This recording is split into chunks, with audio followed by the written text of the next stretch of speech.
Exercise 10.2 का question number first देखते हैं। फर्स्ट क्वेश्चन में दिया हुआ है, recall that two circles are congruent if they have the same radii, prove that equal chords of congruent circles subtend equal angles at their centres. देखो question में बोल रहा है कि आप याद करो कॉन्ग्रुएंट सर्कल के बारे में। कॉन्ग्रुएंट सर्कल क्या होता है? अगर दो सर्कल है और दोनों सर्कल का जो रेडियस है वो आपस में इक्वल है तो उन दोनों सर्कल को हम लोग बोलेंगे कॉन्ग्रुएंट सर्कल्स। वैसे भी कॉन्ग्रुएंट का मतलब क्या होता है? एक जैसा। अगर दो सर्कल साइज और शेप में इक्वल है तो वो दोनों कॉन्ग्रुएंट कहलाएंगे, और अगर साइज और शेप में इक्वल है तो उनका रेडियस ऑब्वियसली इक्वल होगा।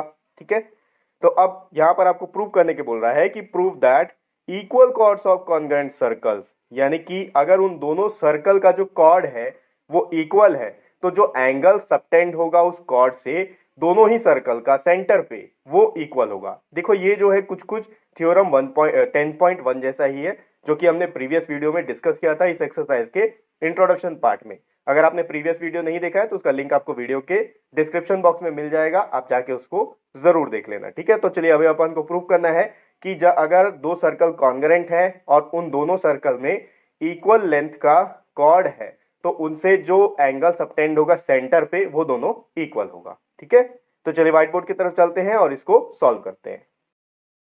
देखो क्वेश्चन में आपको बोला है कि दो कॉन्ग्रुएंट सर्कल्स का जो रेडियाई है वो इक्वल होता है। ये चीज आपको पता होना चाहिए। ठीक है, क्यों होता है? देखो ये एक सर्कल हो गया, ये दूसरा सर्कल है। अब इन दोनों सर्कल का जो रेडियस है वो आपस में इक्वल होगा क्योंकि ये जो दोनों सर्कल है आपस में कॉन्ग्रुएंट है। कॉन्ग्रुएंट का मतलब दोनों ही जो सर्कल है वो शेप और साइज में इक्वल है। देखो भले यहाँ आपको छोटा बड़ा दिख रहा होगा लेकिन क्वेश्चन में बोला है कि ये दोनों आपस में इक्वल है क्योंकि इनका रेडियस जो है वो आपस में इक्वल है। ठीक है, अब आपको ये प्रूव करने के लिए बोल रहा है कि यहाँ पर अगर दोनों ही सर्कल में इक्वल लेंथ का कोई कॉर्ड है, मैं यहाँ एक बना लेता हूं और यहां पर एक बना लेता हूं, इसका कॉर्ड इसके इक्वल है। मैं इसको नाम दे देता हूं ए बी, ये हो गया सी डी। ए बी जो है सी डी के इक्वल है। अब आपको ये प्रूव करना है कि इसमें से जो एंगल सबटेंड होगा सेंटर पे, तो एंगल सबटेंड कैसे होगा? यहां से यहां तक और यहां से यहां तक जब इसको ज्वाइन करेंगे तो ये जो एंगल फॉर्म हुआ इसको हम बोलेंगे angle subtended by chord C D at centre. उसी तरीके से यहां पर जो एंगल फॉर्म होगा इस तरीके से इसको बोलेंगे angle subtended by chord A B at centre. तो इसको मैं नाम दे देता हूं, ये हो गया समझ लो ओ, इसको दे देते हैं पी। ठीक है, तो अब आपको क्वेश्चन में क्या प्रूव करना है कि ये वाला जो एंगल है ये एंगल इस एंगल के इक्वल है। ये चीज आपको प्रूव करना है। तो इसका जो प्रूफ है वो लगभग कुछ कुछ थ्योरम 10.1 से मिलता जुलता है। अगर आपने थ्योरम 10.1 का प्रूफ देखा है जो मैंने पिछली वीडियो में आपको बताया था इस एक्सरसाइज के इंट्रोडक्शन पार्ट में, तो ये चीज आप इजीली कवर कर सकते हो, आसानी से इसको सॉल्व कर सकते हो, प्रूव कर सकते हो। तो पहले मैं लिख लेता हूं अपने पास गिवन क्या क्या है। गिवन में है अपने पास कि ये दोनों जो सर्कल है ये कॉन्ग्रुएंट है, इसलिए इनका जो रेडियस है वो आपस में इक्वल है। तो अब देखो यहां पर मेरे को रेडियस दिख रहा है, इस सर्कल में ओ ए भी रेडियस है और ओ बी भी रेडियस है, क्योंकि सेंटर पॉइंट से लेकर सर्कल में किसी भी पॉइंट में अगर कोई लाइन सेगमेंट ज्वाइन होता है तो उसको हम लोग रेडियस बोलते हैं। तो यहाँ पर ओ ए ओ बी, ठीक है, ये दोनों रेडियस है, और यहाँ पर पी सी और पी डी ये दोनों रेडियस है। तो यहाँ पर मैं बोल सकता हूं कि जो ओ ए है पीसी के भी इक्वल है, पीडी के भी इक्वल है, ओबी के भी इक्वल है। ठीक है, तो मैं लिख लेता हूं रेडियस, इसको डायग्राम को नाम दे देते कुछ। ठीक है, ये फर्स्ट है, ये फर्स्ट है, ये सेकेंड है। Radius of circle 1 and 2 are equal. ठीक है, पहले आप ये लिख सकते हो कि circle 1 is congruent to circle 2। ये क्वेश्चन में आपको गिवन है। ठीक है, अब आपको यहां पर प्रूव करना है। टू प्रूव, क्या प्रूव करना है? एक चीज और गिवन है कि इनका जो कॉर्ड है वो आपस में इक्वल है। ए बी जो है ये सी डी के इक्वल है, ये आपको क्वेश्चन में गिवन है। अब आपको प्रूव करना है। टू प्रूव ये वाला जो एंगल है, एंगल ए ओ बी बोल सकते हो आप, is equals to angle C P D. ठीक है, इसको प्रूव करना है। स्टार्ट करते हैं। अब मैं इन दोनों ट्राइंगल को लूंगा। देखो triangle A O B, in triangle AOB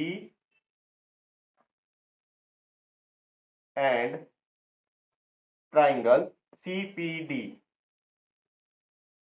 इन दोनों ही ट्राइंगल में क्या क्या चीज इक्वल है? देखो आपको बताया कि दोनों सर्कल का रेडियस इक्वल, ठीक है, तो OA जो है CPK या PC के इक्वल हो जाएगा, OA is equal to PC। उसके बाद जो OB है ये PD के इक्वल हो जाएगा, OB इक्वल टू PD। अब इन दोनों के लिए आप रीजन लिख सकते हो कि ये दोनों जो है रेडियस है, radii of congruent triangle, sorry congruent circle. Question में आपको बता दिया कि दोनों सर्कल जो है वो कॉन्ग्रेंट है और ये जो रेडियस है ये आपस में इक्वल होंगे, क्योंकि कॉन्ग्रेंट सर्कल्स में जो रेडियस होता है वो इक्वल होगा, क्योंकि सर्कल जो पूरा एरिया है सर्कल का वो दोनों आपस का इक्वल होगा, शेप और साइज इक्वल है, ठीक है। इसके अलावा यहाँ पर देखो ये जो कॉर्ड AB और CD है ये भी आपको क्वेश्चन में गिवन है कि आपस में इक्वल है, AB is equal to CD, ये आपको क्वेश्चन में गिवन है। अब तीन चीज इक्वल हो गए दो ट्राइंगल में, तो ये दोनों ट्राइंगल आपस में कॉन्ग्रेंट हो गए, therefore triangle AOB is congruent to triangle CPD। कौन से रूल से? तीनों साइड्स इक्वल है ट्राइंगल्स के, बाई SSS कॉन्ग्रेंस रूल। अब अगर दो ट्राइंगल आपस में कॉन्ग्रेंट होते हैं तो उनके करस्पॉन्डिंग पार्ट्स आपस में इक्वल होते हैं। तो यहां पर देखो इस ट्राइंगल में ये वाला एंगल और इस ट्राइंगल का ये वाला एंगल, ये दोनों आपस में इक्वल हो जाएंगे बाई CPCT। यहां पर लिख सकते हो therefore angle AOB is equal to angle CPD, bracket में लिख सकते हो आप CPCT, corresponding parts of congruent triangle. Prove, यही चीज आपको प्रूव करना था, ठीक है।